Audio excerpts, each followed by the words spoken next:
The world is in a climate crisis, and all industries must do their part to reach zero emissions. Maritime trade is critical to today's society, but is also responsible for 2.8% of all greenhouse gases. A future where global trade reaches zero is possible, but how do we actually get there? I'm Lora Jacobson, ZeroNorth's Chief Purpose Activist and an expert in sustainable shipping. In Navigating Zero, I'm sitting down with thought leaders to explore the inner workings of global trade, its massive impact on our society, and the obstacles it faces navigating its way to zero. Enterprises that move cargo across the sea are well placed to influence the direction of sustainable practices in shipping. They are the first movers, testing new technologies and implementing new practices so that change can happen. This commitment to making an impact is also what inspires second and third movers. If we're going to get to zero, we need to support the first movers who lead by example. My guest today is Jan Dieleman, president of Cargill Ocean Transportation. Cargill is a global food, agriculture, and bioindustrial specialist. Cargill was founded 155 years ago and currently operates in 70 countries and regions. It is the largest privately held company in the United States in terms of revenue. Jan has been with Cargill for over 24 years and has seen regulations and sustainability practices come and go. He has extensive experience in supply chain management at Cargill, but also works tirelessly towards sustainable and green initiatives as chair of the Global Maritime Forum and through his board role at RightShip. But let's go back to 1999 when Jan first started his career. Jan, what was the industry approach to green global trade at that time? I think if you take the late 90s, early 2000s, that was when China really started to be a factor. And you started seeing that in commodity markets, you start seeing that in freight markets. And what that meant, I think, was that there wasn't really a strong focus on saving fuel or emissions. It was all around making sure we're moving products around. So that was done in that way. I think it was also the time where there wasn't really transparency. I think it was an important piece. And I think it was also, the supply chain was much more siloed, I would say. Certain things were really considered as an owner's matter. Some were really labeled as a charter's matter. And that's where kind of it stopped. And if you look at today, that's completely different, right? If you talk about transparency, you talk about drivers, you talk about also global trade that is not booming as fast as it was in those days. I'm curious to know about when you noticed that decarbonization policies and regulations started to have an influence on the business that you do. Within Cargill, we've always had a focus on what we tend to call doing the right thing. And that includes very much an environmental component. I think the reality is in the beginning, that wasn't that clear. There was no discussions on CO2, decarbonization, et cetera, et cetera. And what I remember vividly is a moment, and that was in 2016, actually, when we as Ocean Transportation start going through a strategy review. And this was a period when shipping was actually not making any money and everything was complicated. And the two things that were standing out was, one, is that digitalization we felt was this time really going to come to the industry and actually disrupt us. And the other thing is we felt that something, and we called it green at the time, and nowadays people call it more decarbonization. There was something going on in that area. And this was the time when in the Paris Agreement, shipping was excluded because it was a hard to abate sector, like 2 or 3 other ones. And that's when we started to really focus on measuring our carbon footprint. Because to be honest, before that, we didn't have an idea what our carbon footprint in shipping actually was. And we started creating the transparency, we started putting it out, and we made some mistakes and we improved it. And we started to learn a lot. And that's also the time when we actually started dedicating some resources to this and trying to somehow figure out what this could mean. And I think we were early on it, but I don't think we really grasped what we're really looking at that time. And that, of course, has evolved tremendously over the last 5-6 years.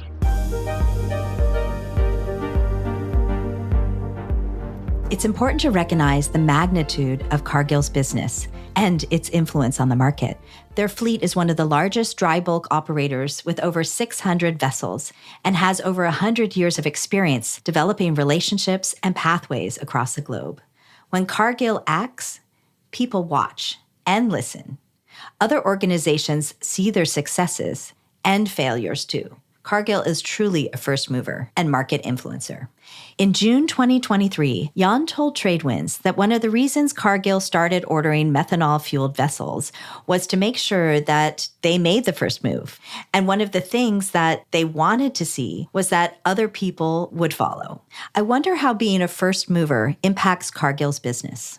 We look at ourselves and we know that we are a leader in this industry, right? And if you're a leader in the industry, it also means, I think, that comes with a responsibility just to take some of these things on and try to make a difference. And this is by no means trying to just dictate what other people need to do or should be doing. But I think if you want to be a leader, you need to also lead in the more difficult topics. And decarbonization is clearly one of them. And I think what we're trying to do is somehow use our scale to also just make change and to also give some ideas wings early on. And that's what we can do. I do think, and we had this discussion recently, actually internally as well, you cannot be a first mover on everything all the time. And of course, we would like to see some more people joining us and putting some risk on the table, right? Because I think that's what, in the end of the day, this is all about. If you want to move an industry, you need to somehow underwrite certain things, new initiatives where it is not that clear that the return is as per your normal business. And I think it has helped us a lot. And I think looking back, I would do it again and again, because I think being a leader, especially in the decarbonization space, has given us so much opportunities, because a lot of the ideas actually come to you, right? And if you're out there willing to make a difference, you actually start seeing new ideas and things that you on your own will never think about. And I think that's been a big win for us as well from a business perspective, is that by being out there, you learn a lot, you see a lot, and with that, you can actually start making a difference. So let's just take a step back for a minute and look at the main hurdles that the industry is facing and what is really changing the practices towards a greener future. Yeah, I see this as a journey. And along the journey, there's new kind of obstacles showing up. And I think the next one that we're having today is that we just simply cannot rely on leaders or front runners or whatever you want to call companies like ours. And I really want to stress like ours, because there's also a lot of other people on this. And I don't want to just take credit ourselves only for this. But we can't do it on our own. And now you also need a regulator to follow. And we start seeing that. Unfortunately, we start seeing that a little bit on a regional basis, which is not ideal, but at least it's a good starting point. But it's clear that the regulator is now the one that someone has to make sure that that whole tail in the industry, because this is a very fragmented industry with a lot of players, that everybody gets somehow upped on the minimum standards. And I think that is very important here, just to make sure that the regulatory framework is also making sure this industry continues to be investable. And I think today, with all the uncertainties, just relying on the private sector, I think we're just not going to get there, to be very frank with you. There's certainly consumerism that drives global trade, but then there's also the consumers who will demand that there is green global trade. The EU is really leading the way with the EU ETS and EU fuel.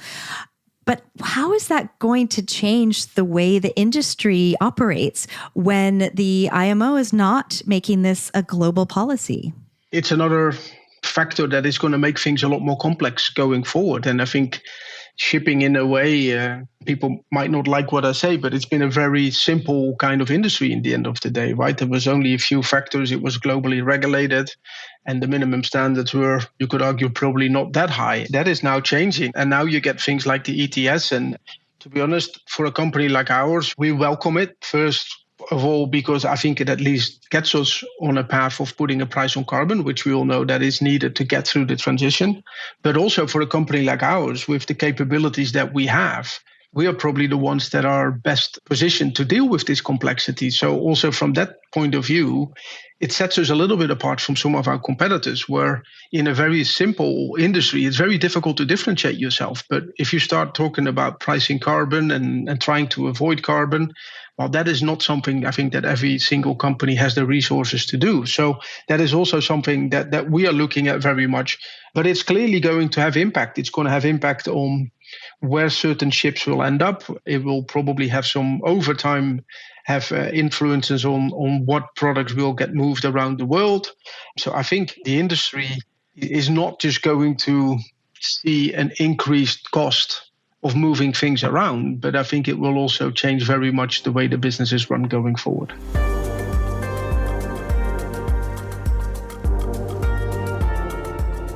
If we think of shipping, as Jan says, as a simple institution that has complex demands put upon it, we may get a glimpse into the challenges the industry faces moving forward.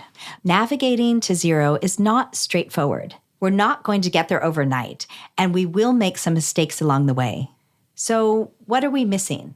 What should the industry be paying attention to as potential ways to solve these complex problems?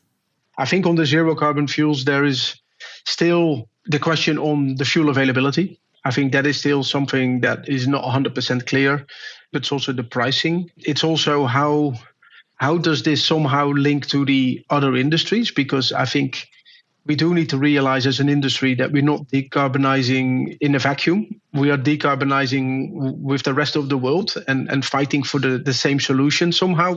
There's a lot of uncertainty there. So I think that is still not very, very clear. If we would have a clearer pathway on the price on carbon or whatever regulation there might be on minimum standards, I think that would make the industry a lot more investable, because if you're an owner today, you're basically making a decision on something that you think that might happen or might stick, but the regulator is still not really helping you in that respect. So I think that piece on the regulator now having to follow, I think it's a very important next piece in the puzzle to getting to zero in this industry. And you've talked about the advantages of owners or what they have to do, but do you see there's particular advantages that you have as a ship operator and a commodity owner as well?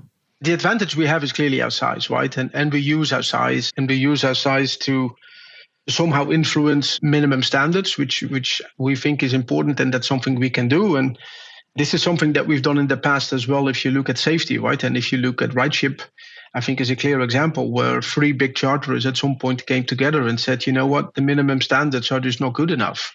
We need to make sure that this becomes a safer industry. And you can get critical mass and then standards do change. I think one of the other things that we do struggle with sometimes is because we're an operator, we're also depending on a lot of people. And you are depending on the ships which are available. You are depending on the flows which you have to move. And I think what has been a big learning for us over the last 5-6 years is to really start focusing on the things that you can control. And there's certain things you have to somehow accept that you simply cannot control. And that's sometimes very frustrating. But if you really double down on the things that you can control, that makes life a lot easier. We've had instances a couple of years ago where a lot of owners were very skeptical on investing in certain technologies to save fuel. And we've come in quite a few times and said, okay, if you're not willing to take the risk, then we are willing to take the risk. And we put down the capital and we get the savings back through the fuel savings. And that's, I think, where you as a bigger company can also, and an operator, even if you don't own the ships 100% and you don't control them 100%, you can still influence a lot. And I think that's what we've been trying to do a lot. And I think also as a consequence, the relationships that we've had with owners over the last 5 years have changed tremendously. And I said this in the beginning, where initially everything was very clear. This is the owner, this is the charterer. These lines are getting blurred, right? We are asking questions to the owner now, which never were asked, right? Do you have internet on board of ships? Because we think it's important for human welfare, but it's also important to get the data of the ships, right? And we are getting asked questions from our customers and say, like, but why did you take this ship? And why is the emissions A or B or C? That's a fascinating kind of development, I think, of what we've seen in the last 5 years is that all these things start overlapping. And it also means that people actively need to work together. And it's not just a responsibility that you can say, well, decarbonizing shipping sits with the owners. They should do whatever and let me know when you're ready. I think that doesn't work anymore. Now, if we just step into the future, what does the future look like? You've been a strong advocate for sustainability in the industry. And so I want to touch upon that a little bit. You talked about your role as an operator and as someone who has influence because of your size. But I'm wondering what organizations like the Global Maritime Forum and the Maersk McKinney Moller Center for Zero Carbon Shipping, what is their role in guiding this green transition? I think, and this is a little bit the approach that we have taken here a couple of years back, where we really felt that it wasn't just about Cargill making a move or Cargill doing the right thing. We really felt that we had a role to play to transition the industry. And I think you can only do that when you find platforms where the industry is getting together. And I think it's tremendously important for organizations like the GMF to be there. And if you look what success they've had over the last years. And it's also because in the traditional way how the shipping industry has been set up, in all fairness, the charterer or the end user didn't really have a voice.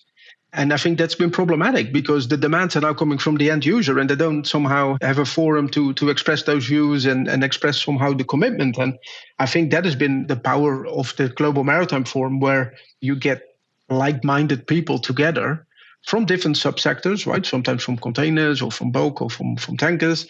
And to really say, you know what, actually, we need to do something about this. And this is around decarbonization, which we all know is by far the largest topic.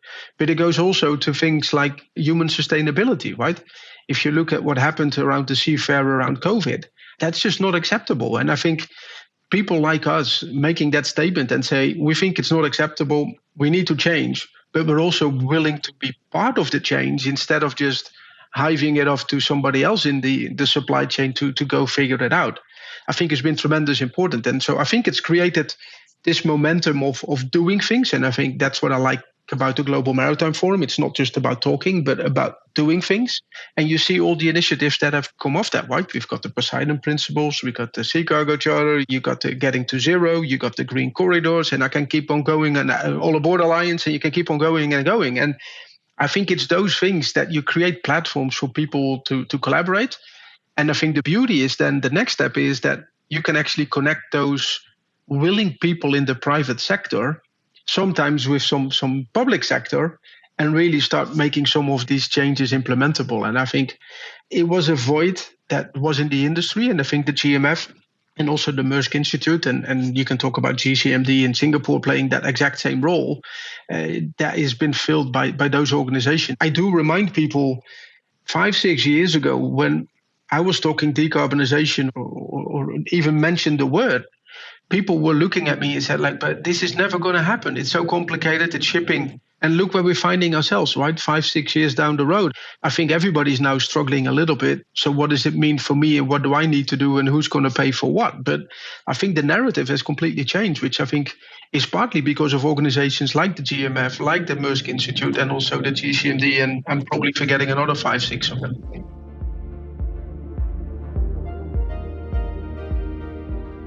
The conversations that the industry is having about sustainability have radically changed. In the first episode of Navigating Zero, Richard Mead, editor-in-chief of Lloyd's List, painted a picture of how shipping has changed over time. And more realistic discussions about the gaps is a notable step forward. In many ways, it's influencers like Jan who convince and inspire others to point in the same direction. So what are his hopes and ambitions for a sustainable future?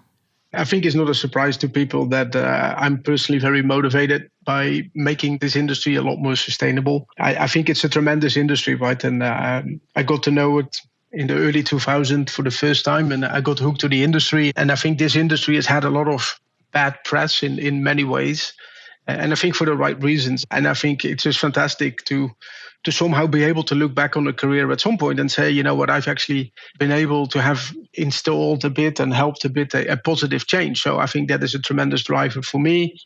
I think decarbonization, we all know, we have a crisis in the world, right? So instead of just looking at somebody else to solve it, I think we all have a responsibility to do what we can to somehow have an impact there as well. And I find myself in a very privileged position, to be honest with you, where I am leading a relatively large business where you can actually have a lot of impact. And I'm trying to seize that as much as I can. And okay, in the meantime, you still need to be running a profitable business, of course. And that's just something that you just need to manage. But I think you can do both. And I think that is what's driving me personally, that I really think that big business can have actually a big impact. And a little thing that we can do saves a tremendous amount of carbon, right? And I think that is driving me, these things, and trying to use the scale somehow to the good as well. And scale is not always looked up as a positive, but I think in some of these transitions, I think it can be a tremendous force for change, and we should be using that.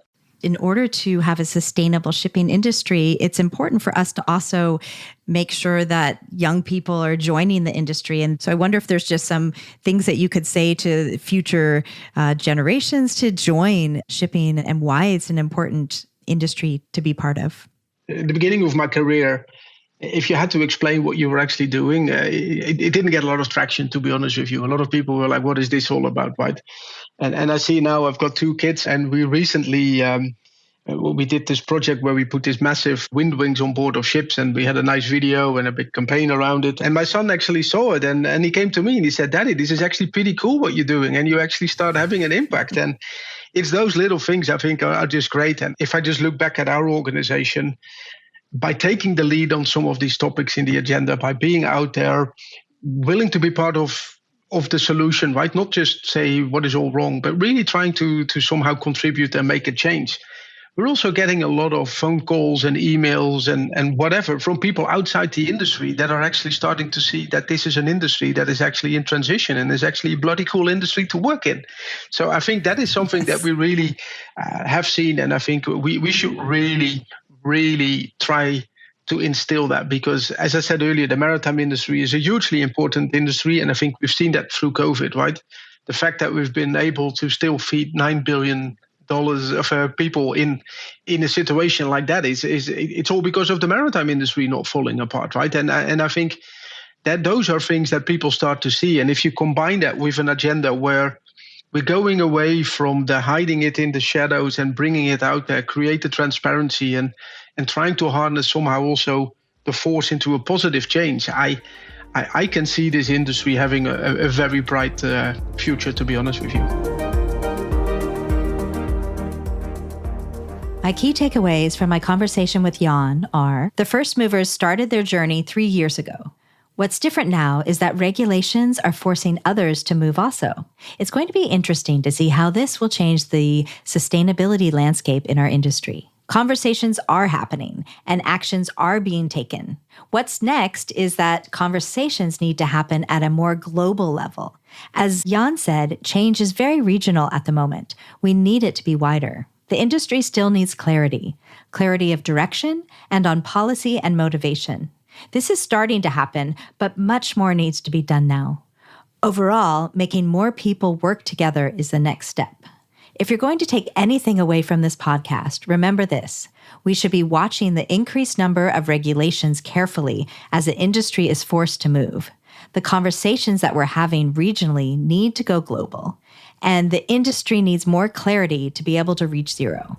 These 3 things will enable the green transition and help us face the ever-changing challenges in this exciting and dynamic industry. Thank you so much to Jan Dieleman for joining me today, and thank you for listening to Navigating Zero, Global Trade's powerful wave of change. If this conversation has inspired you, please follow us on your podcast app of choice for more fascinating discussions on how we reach zero. Bye for now.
Hi, so another visitor by our Earth Day studio here. So I have Marcho Markov, who is in our advanced technologies. So thank you for joining me today. Thank you for having me.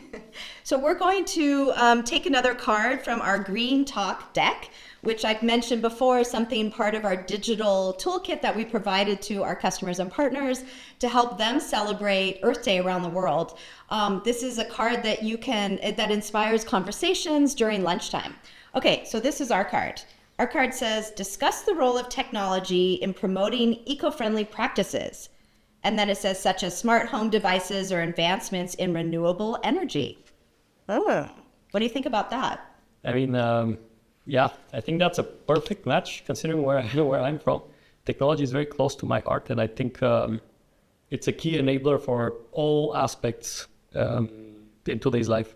And I mean, eco-friendly practices, that's a key talking point right now. And I mean, it's the future.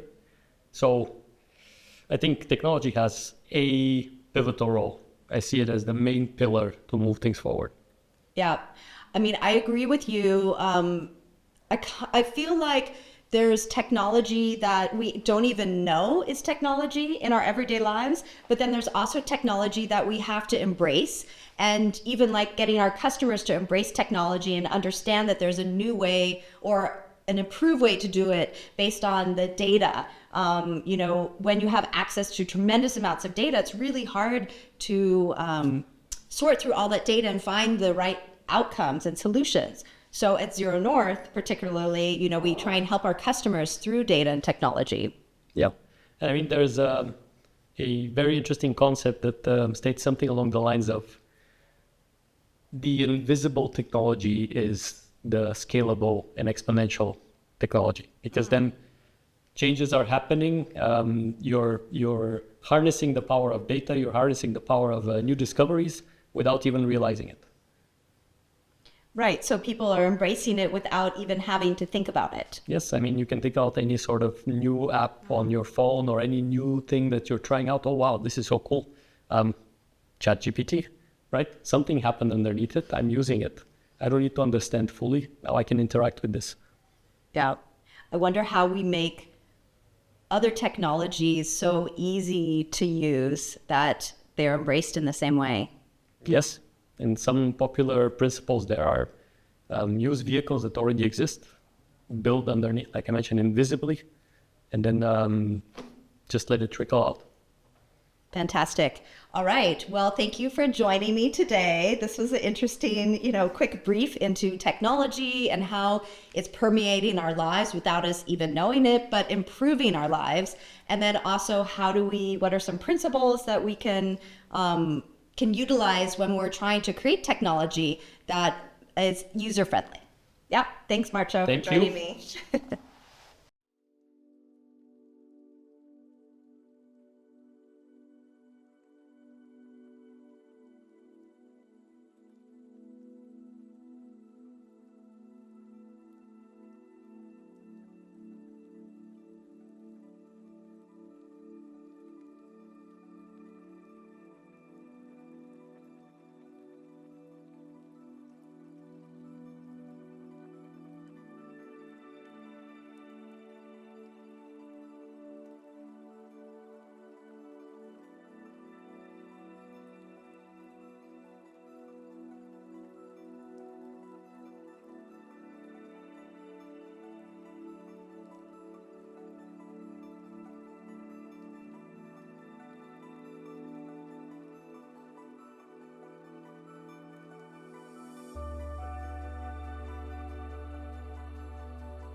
Today, on Earth Day, we're asking you to make a pledge.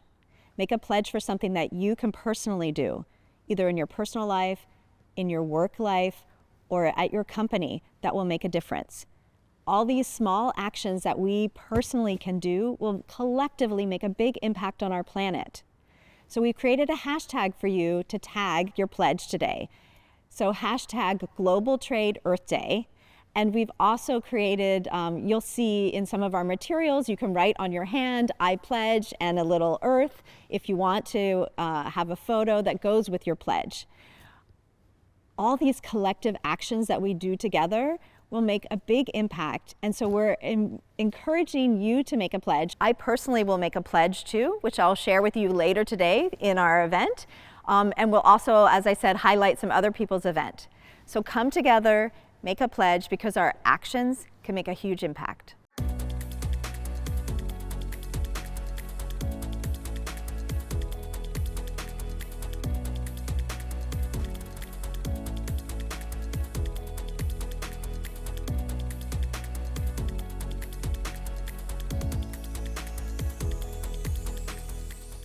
Hi, so thanks for joining us on Earth Day. I hope you enjoyed the previous section.